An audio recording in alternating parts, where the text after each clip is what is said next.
کر رہا تھا دعوت نامے کا کوئی نہ کوئی عنوان تو ہوتا ہے نا، نکاح کا ہے، ولیمے کا ہے، 23 مارچ کا ہے، 14 اگست کا ہے، اور کسی کے حلف اٹھانے کا ہے۔ سبحان اللہ۔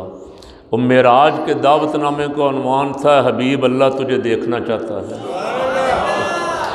حبیب اللہ تیرے دیکھنے کا مشتاق ہے۔ سبحان اللہ۔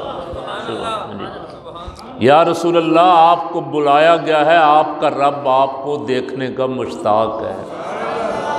سبحان اللہ، سبحان اللہ۔ حضور کو اللہ نے کیا شان عطا فرمائی۔ جبریل امین سے کہا کہ اکیلے نہیں جانا، اکیلے نہیں جانا، 70,000 ساتھ لے کے جاؤ، اور 70,000 بھی وہ جو فرشتوں کے سردار تھے۔ اب میکائیل سے بھی کہا کہ آج سارے پروگرام بند، جاؤ جبریل کے ساتھ۔ اسرائیل سے بھی کہا کہ آج موت والا پروگرام بند، جبریل کے ساتھ جاؤ۔ اور اسرافیل جب سے اللہ نے اسے پیدا کیا ہے، اس کے ہاتھ میں وہ آلہ ہے، جب پھونک مارے گا تو قیامت قائم ہو جائے گی، ایک سیکنڈ کے لیے بھی وہ غافل نہیں ہوتا۔ اسرافیل بہت برگزیدہ فرشتہ ہے، اور مفسرین نے لکھا کہ جب اللہ رب العالمین نے آدم علیہ السلام کو سجدہ کرنے کا حکم دیا تو آدم علیہ السلام کی پیشانی میں نور مصطفیٰ تھا، اور سب سے پہلے جو سجدے میں، فرشتوں میں سب سے پہلے جو سجدے میں جھکا وہ اسرافیل علیہ السلام تھے۔ اور اس کی برکت یہ ہوئی کہ جب سجدے سے انہوں نے سر اٹھایا تو ان کی پیشانی پہ پورا قرآن لکھا ہوا تھا۔ سبحان، انعام ملا۔ اس کو بھی حکم ہوا کہ آج ذرا اس کو رکھ دو، سورہ اسرافیل کو آج رکھ دو، قیامت والا پروگرام کینسل ابھی فی الحال، جاؤ جبریل کے ساتھ محبوب کو لے کے آؤ۔ اور باقی بھی 70,000 وہ فرشتے جو بڑے بڑے جلیل القدر سردار تھے، اپنے اپنے علاقوں میں، اپنے اپنے گروہوں میں، ان کو بھیجا ساتھ، فرمایا جاؤ ذرا حبیب کو لے کے آؤ۔ سبحان اللہ۔ اور میں نے کئی دفعہ اس پہ تو لمبی گفتگو کی ہے کہ وہ محبوب صلی اللہ علیہ وسلم جو ساری ساری رات سوتے نہیں تھے، جن کو بار بار قرآن میں رب کہہ کے سلاتا تھا قم اللیل الا قلیلا، محبوب تھوڑا سا اٹھا کرو، تھوڑی دیر کھڑے ہوا کرو، کچھ سو بھی لیا کرو۔ جو سوتے نہیں تھے آج وہ نماز عشاء پڑھتے چادر تان کے سو گئے۔ یہاں بعض بدقسمت کہتے ہیں جی اگر حضور کو علم ہوتا تو سرکار تو تیاری کرتے، اتنی بڑی جگہ پہ معراج پہ جانا تھا، تو تم کہتے ہو حضور کو علم ہے، تو حضور رحمت عالم صلی اللہ علیہ وسلم تو سو گئے، اس کا معنی کہ آپ کو پتہ ہی نہیں تھا جانا کہاں۔ تو ہمارے بزرگوں نے کہا پاگلو، حضور سوئے اسی لیے تھے کہ حضور کو پتہ تھا، اگر جاگ رہے ہوتے اور آ کے جگانے والا لے جاتا تو یہ سارا بیان کہ سو گئے، پھر آ کے جگایا گیا، پھر اٹھایا گیا، پھر نہلایا گیا، پھر لباس پہنایا گیا، یہ سارا کون بیان کرتا ہے؟ سبحان اللہ۔ اور پھر سو کے جگایا بھی اس لیے گیا تاکہ بتا دیا جائے کہ معراج سوئے ہوئے نہیں ہوئی، جاگتے ہوئے ہوئی۔ تو سرکار کا سونا تو دیکھتا ہے، جبریل کا جگانا نہیں دیکھتا ہے جی۔ ایک حدیث پیش کرتے ہیں، کہتے ہیں جی حضرت عائشہ صدیقہ رضی اللہ تعالیٰ عنہ نے فرمایا کہ حضور کا جسم مبارک معراج والی رات میرے بستر سے غائب ہی نہیں ہوا، جسم مبارک تو وہاں ہی تھا۔ اللہ کے بندو جب معراج ہوئی حضرت عائشہ بھی آئی نہیں تھی حضور کے گھر، کیوں جی؟ حضرت عائشہ صدیقہ رضی اللہ تعالیٰ عنہ کی رخصتی مدینہ منورہ جا کے ہوئی، تو پھر انہوں نے کس معراج کا ذکر کیا؟ ذکر تو انہوں نے کیا، حدیث بھی صحیح ہے، تو ہمارے بزرگوں نے لکھا ہے کہ سرکار صلی اللہ علیہ وسلم کو ایک دفعہ نہیں 34 دفعہ معراج ہوئی، روحانی معراج 33 دفعہ ہوئی، جسمانی معراج یہ 27ویں شب ہوئی۔ اور ویسے حضور کی عظمت کا عالم یہ تھا، ابھی آپ سن رہے تھے قاری صاحب سے کہ تیرے لیے 2-4 قدم عرش بری ہے، میرے آپ کے لیے تو کچھ دور ہوگی، یہ دیوار ہے نا جتنی مجھ سے، حضور کے لیے عرش اتنا بھی دور نہیں تھا۔ جتنی دور میں یہاں سے ہو کے وہاں واپس آؤں گا نا، حضور اس سے بھی جلدی آ گئے۔ جتنا یہ دیوار مجھ سے دور ہے، سرکار سے عرش اتنا بھی دور نہیں ہے۔ حضور کے تو 2-4 قدم، تیرے لیے 2-4 قدم۔ سبحان اللہ، محبت سے کہیں۔ نماز پڑھ رہے تھے، قدم مبارک آگے بڑھایا، چاند گرہن ہو جائے نماز، سورج گرہن ہو جائے نماز، بارش نہ ہو رہی ہو نماز، حضور نے کبھی یہ تو نہیں کہا گھر بھاگ جو سارے، طوفان آ گیا ہے، مسجد میں آنا ہی نہیں ہے۔ بلایا، آؤ اللہ کے دربار میں کھڑے ہو جائیں آ کے۔ سبحان اللہ، نماز پڑھ رہے تھے، قدم آگے بڑھایا، ہاتھ اوپر کیا، پھر ہاتھ نیچے کر لیا، پھر ہاتھ باندھ دیا، نماز مکمل ہو گئی۔ صحابہ کرام نے پوچھا یا رسول اللہ صلی اللہ علیہ وسلم، ہمارے ماں باپ قربان، حضور آج آپ نے نماز کے دوران ایسا کیا، پہلے تو کبھی ایسا نہیں کیا تھا۔ حضور نے فرمایا نماز پڑھ رہا تھا، اچانک جنت میرے سامنے آ گئی، اور جنت سامنے آ گئی تو کتنی قریب آ گئی کہ ہاتھ فرمایا جنت میں انگوروں کا خوشہ دیکھا، دل چاہا اپنی امت کے لیے توڑ لوں۔ سبحان اللہ، محبت سے کہیں یار، ہر وقت امت ہی یاد ہے ہیں۔ آج بھی رسول پاک صلی اللہ علیہ وسلم کو آپ یاد کر رہے ہیں، آپ نے درود و سلام پڑھا ہے، یقیناً حضور کو امت کی تکلیف بڑی شاق گزرتی۔ حریص علیکم بالمؤمنین رؤوف الرحیم، فرمایا تمہارا مشقت میں پڑھنا ان پہ بڑا گراں گزرتا ہے، امتی کی تکلیف جو ہے ان پہ بڑی گراں گزرتی ہے، امتی سچا غلام بن جائے۔ صحیح دعا کرو اللہ ہمیں حضور کی سچی غلامی عطا فرما دے۔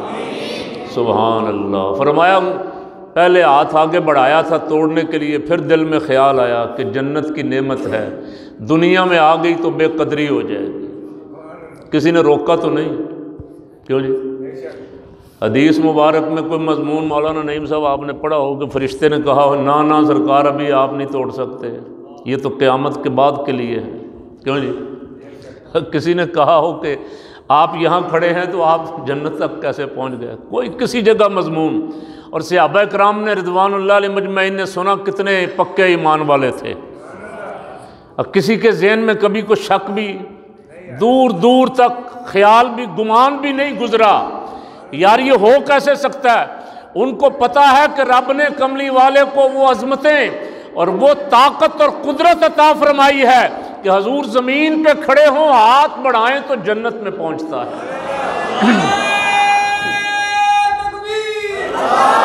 اللہ، سرکار صلی اللہ علیہ وسلم کو بلایا گیا،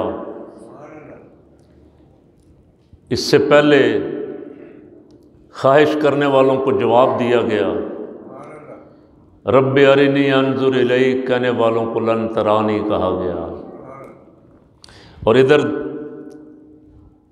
پورا جلوس ہے۔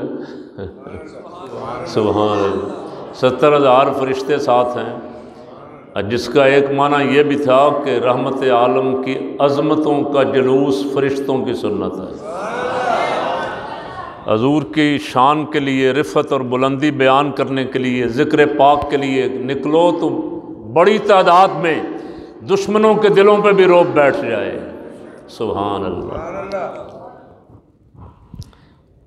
کسی محبت والے نے کہا کہ موسیٰ علیہ السلام مرضی سے گئے تھے کہ یا اللہ میں دیکھنا چاہتا ہوں، اور یہاں تو آرام فرما رہے تھے، بلایا گیا ہے۔ طور اور معراج کے قصے سے ہوتا ہے عیاں، طور اور معراج کے قصے سے ہوتا ہے عیاں، اپنا جانا اور ہے کا بلانا اور ہے، اپنا جانا اور ہے ان کا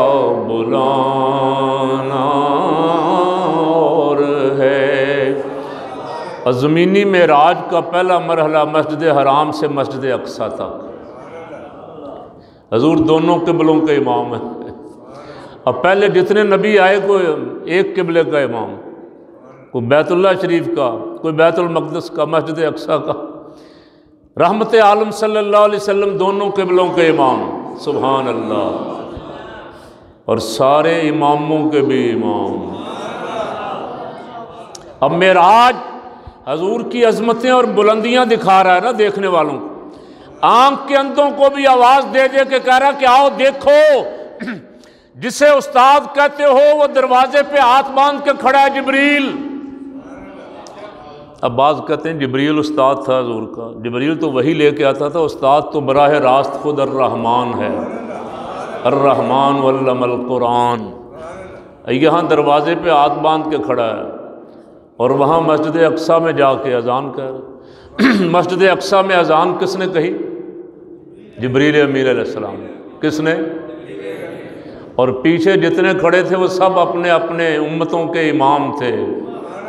جبریل بھی فرشتوں کا امام تھا، حضور کا مؤذن، اب باقی سارے نبی اپنی امتوں کے امام، حضور کے مقتدی۔ اعلان ہو رہا تھا معراج کی رات کہ کملی والا سارے اماموں کا بھی امام ہے جی، جس کے غلام جبریل جیسے ہیں، جس کے غلام 1,24,000 کم و بیش انبیاء ہیں، جس کے مقتدی انبیاء ہیں، سبحان اللہ سبحان اللہ، جس کی زیارت کے مشتاق انبیاء ہیں، اس کی بلندیاں رب بھی جانتا ہے۔ اللہ رب العالمین کے حضور دعا کرتے ہیں کہ اللہ پاک حضور کی عظمتوں کا صدقہ ہماری پستیاں جو ہیں انہیں ختم فرما دے، ہم جس گہرائی میں گرے ہوئے ہیں اللہ کریم ہمیں اس سے نکال لے۔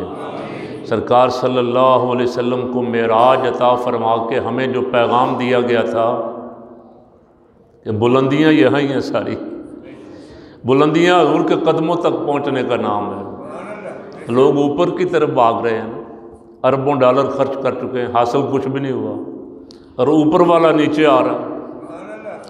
اور جو سدرہ نشین ہے، بلندیوں پہ رہنے والا، سورج اور چاند جس کی گرد راہ ہیں، وہ سدرہ چھوڑ کے حضور کے قدموں میں آ رہا ہے، اور وہ پیغام دے رہا ہے کہ کامیابیاں یہاں ہیں، رحمت عالم صلی اللہ علیہ وسلم کے قدموں میں آ جاؤ، ساری بلندیاں یہاں ہیں۔ اللہ کریم سرکار کی سچی محبت نصیب فرمائے۔ یا اللہ جتنے یہاں بیٹھے ہوئے ہیں معراج پاک کا ذکر سن رہے ہیں، جنہوں نے درود و سلام پڑھا ہے، جنہوں نے آیت کریمہ پڑھی ہے، یا اللہ ان سب کی حفاظت فرماؤ، اور ان کے اس درود و سلام اور آیت کریمہ اور دعاؤں کی برکت سے جتنے ان کے عزیز و قارب بہن بھائی اہل ایمان گھروں میں ہیں ان کی بھی حفاظت فرماؤ۔ مولا سرکار صلی اللہ علیہ وسلم کی ساری امت کی حفاظت فرما، ہر وبا سے، ہر بلا سے، ہر آفت سے محفوظ فرما۔ ہم کمزور ہیں، تو طاقتور ہے، تو نے جس طرح اپنے محبوب کو عظمتیں اور بلندیاں عطا فرمائیں، جس طرح حضور کو مشکلات سے نکالا۔ اب مکہ مکرمہ میں تو مشکلات ہی مشکلات تھی نا، کوئی پتھر مارنے والا تھا، کوئی رستے میں کانٹے بچھانے والا تھا۔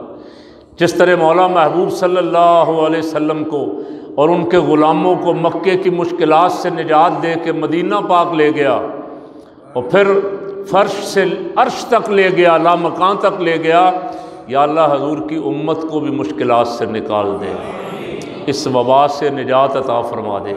ہمارے جتنے اہل ایمان بہن بھائی جس ملک میں جہاں جہاں بھی ہیں جو اس مرض کا شکار ہے، یا اللہ انہیں شفائے کاملہ عطا فرما دے۔ معراج پاک کی رات کی برکتوں کا صدقہ مولا کریم ان کے خاندانوں کو صبر اور حوصلہ عطا فرما دے۔ کھڑے ہو جائیں، درود و سلام پڑھ